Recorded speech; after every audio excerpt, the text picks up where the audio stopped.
Salut, Adiana Pitupulu tolak menjadi Menteri Jokowi. Angkat topi buat Bang Adiana Pitupulu.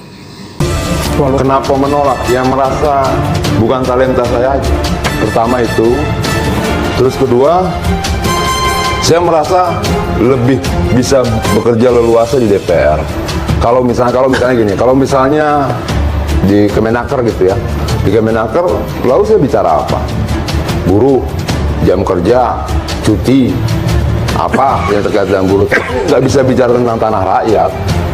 Kalau saya di agraria, saya bicara tentang tanah, tentang segala macam, tapi tidak bisa bicara tentang hal lain, tentang buruh dan sebagainya. Di mana saya bisa bicara tentang semuanya? Ya di DPR. Artinya bahwa itu menjadi pilihan sadar saya, tidak ada paksaan, tidak ada intervensi apapun. Walaupun mungkin saat itu saya sedikit melihat ekspresi wajahnya Jokowi, natapnya tajam, nggak tahu untuk menegaskan ini orang serius nolak apa enggak, ya saya fine-fine aja. Buka untuk siapapun yang ingin bersama-sama, yang ingin bekerja sama, memajukan negara ini, membangun negara ini. Kabinet mendatang mungkin akan juga banyak diwarnai oleh yang muda-muda. Semudah apa, Pak? Ya bisa aja nanti ada menteri umur 20-25 tahun, bisa aja, kenapa tidak. Tapi dia harus ngerti manajerial, ngerti manajemen, ya mampu mengeksekusi program-program yang ada. Dan karena memang sekarang ini dan ke depan diperlukan orang-orang yang dinamis, fleksibel dan mampu mengikuti perubahan zaman yang sangat cepat sekali sekarang ini. Energik. Dan itu ada di anak-anak muda. Adian saya kira sosok yang sudah lama juga berjuang bersama-sama dengan Pak Presiden, ya sangat peduli dengan Presiden, sangat menyayangi Presiden, dan masukan-masukan itu saya kira masukan yang positif, dan Presiden cukup memperhatikan masukan, terutama dari orang-orang yang memang selama ini dekat dan punya kepedulian seperti Adian. Indonesia sejak dulu kala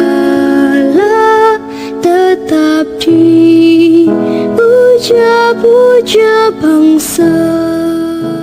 Mereka sedang menunggu dering telepon. Kalau bisa ponselnya tak bisa digunakan sepanjang hari. Kalau ada telepon yang masuk, segera saja di akhir pembicaraannya. Jangan sampai ketika istana menelpon, pasalnya dalam keadaan tak salah. Memang siapa yang tidak mau menjadi menteri? Bukankah itu posisi yang terhormat, bisa menjadi pembantu presiden? Ya, harap-harap cemas menunggu telepon dari istana. Itu bisa membuat orang jadi stres dan cepat naik darah loh. Apalagi yang ditunggu-tunggu tidak juga berdering, masalah mampu atau tidak dirinya menjabat sebagai menteri, urusan belakangan. Yang penting dirinya terpilih dulu menjadi menteri, dan sebuah gengsi, sebuah pencapaian dalam berkarya. Siapa yang gak bangga kalau diri disebut Pak Menteri ataupun Menteri, selalu disambut jika berkunjung ke sebuah daerah, mendapatkan fasilitas VIP dalam segala macam kemudahan lainnya. Jadinya, seperti sekarang ini makin banyak orang yang akan terus terang sakit jiwa atau sudah berharap-harap dirinya dipanggil oleh presiden. Tapi panggilan itu tak kunjung juga tiba, dan bisa-bisa dari yang semula menjadi pendukung Presiden Jokowi, akhirnya menjadi seorang pembenci karena merasa jasa yang seberapa itu diabaikan begitu saja oleh presiden. Ya, lihat saja nanti akan ada banyak menjadi Judas Iskariot nantinya. Mereka yang semula mendukung Jokowi kemudian menjadi seorang pembenci hanya karena mereka diabaikan begitu saja.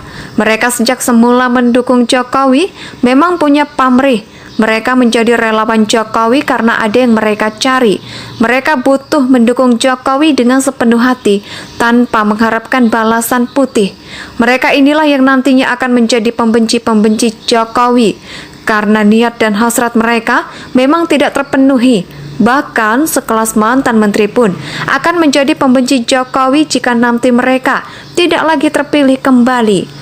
Contohnya ada seperti Sudirman Said, Rizal Ramli, dan Anies Baswedan. Atau siapa lagi nih yang akan masuk dalam kelompok sakit hati? Dan itu kita lihat saja nanti. Kalau mereka sudah nggak lagi dipilih, apakah salah kalau kita mengejar kedudukan sebagai menteri? Memang sih nggak ada yang salah, tapi kalau kita tidak punya kemampuan setinggi itu, untuk apa kita mengejar yang tidak pasti? Presiden Jokowi tentu tahu siapa yang layak dan tidak. Sebelumnya menentukan seseorang menjadi pembantunya. Contoh, Presiden Jokowi sudah mengobrak-abrik masa lalu sang calon. Misalnya, apakah layak atau tidak? Bukan bahkan Menteri Susi Pujastuti saja yang nggak tamat SMA bisa ditemukan oleh Presiden Jokowi. Dan menuai penilaian positif dari masyarakat sepanjang masa. Jabatannya tentu Presiden Jokowi lebih paham siapa yang layak ataupun tidak. Jadi nggak perlu sakit hati. Kalau nggak terpilih biasa saja keles. Nah, semua orang pengen jadi menteri saat ini. Ya, banyak. Tapi saya justru salut. Masih ada yang menolak ketika ditawari menjadi menteri karena merasa dirinya tidak layak menyandang kata menteri. Dia adalah aktivis 98 sekaligus politisi PDIP, Adian Napitupulu. Adian Napitupulu keadaan merasa dirinya tidak layak dan tidak mampu menjadi seorang menteri sehingga dirinya menolak tawaran dari Presiden Jokowi. Jika orang lain mungkin akan segera menyanggupi, tapi tidak bagi Adian yang masih mendengarkan bisikan sanubarinya sendiri. Apa sih yang kurang dari Adian? Seorang politikus yang sudah malang melintang, seorang argumentatif sejati, semua lawan dibabat habis tanpa permisi. Tak ada lagi rasa sungkan untuk menghabisi jika lawannya sudah keliru dalam bernarasi.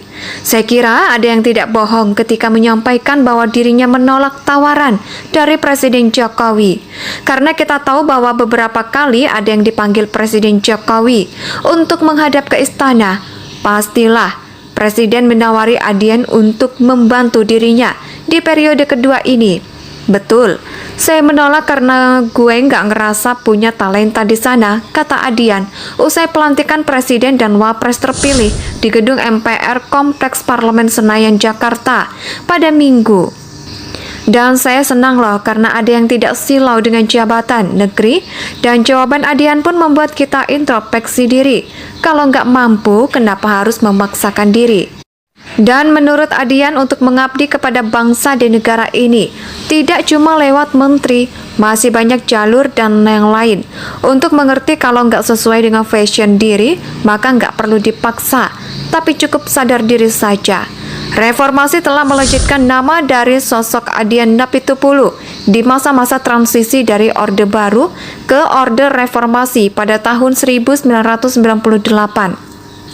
Adian itu dikenal sebagai salah satu pemimpin aksi demo mahasiswa yang sangat berani dan militan untuk menuntut Soeharto turun dari kursi kepresidenan yang sudah diduduki selama 32 tahun. Ketika itu dia aktif di Forum Kota atau disingkat Forkot Perjuangan Para Mahasiswa. Mereka sedang menunggu dering telepon. Kalau bisa ponselnya tak bisa digunakan sepanjang hari. Kalau ada telepon yang masuk segera saja di akhir pembicaraannya. Jangan sampai ketika istana menelpon, pasalnya dalam keadaan tak salah memang siapa yang tidak mau menjadi menteri. Bukankah itu posisi yang terhormat, bisa menjadi pembantu presiden? Ya, harap-harap cemas menunggu telepon dari istana. Itu bisa membuat orang jadi stres dan cepat naik darah loh. Apalagi yang ditunggu-tunggu tidak juga berdering, masalah mampu atau tidak. Dirinya menjabat sebagai menteri urusan belakangan. Yang penting dirinya terpilih dulu menjadi menteri. Dan sebuah gengsi, sebuah pencapaian dalam berkarya. Siapa yang gak bangga kalau diri disebut Pak Menteri ataupun Menteri, selalu disambut jika berkunjung ke sebuah daerah, mendapatkan fasilitas VIP dalam segala macam kemudahan lainnya. Jadinya, seperti sekarang ini makin banyak orang yang akan terus terang sakit jiwa atau sudah berharap-harap dirinya dipanggil oleh presiden. Tapi panggilan itu tak kunjung juga tiba dan bisa-bisa dari yang semula menjadi pendukung Presiden Jokowi, akhirnya menjadi seorang pembenci karena merasa jasa yang seberapa itu diabaikan begitu saja oleh presiden. Ya, lihat saja nanti Akan ada banyak menjadi Judas Iskariot nantinya. Mereka yang semula mendukung Jokowi, kemudian menjadi seorang pembenci, hanya karena mereka diabaikan begitu saja. Mereka sejak semula mendukung Jokowi, memang Indonesia tanah air beta, pusaka abadi nan jaya.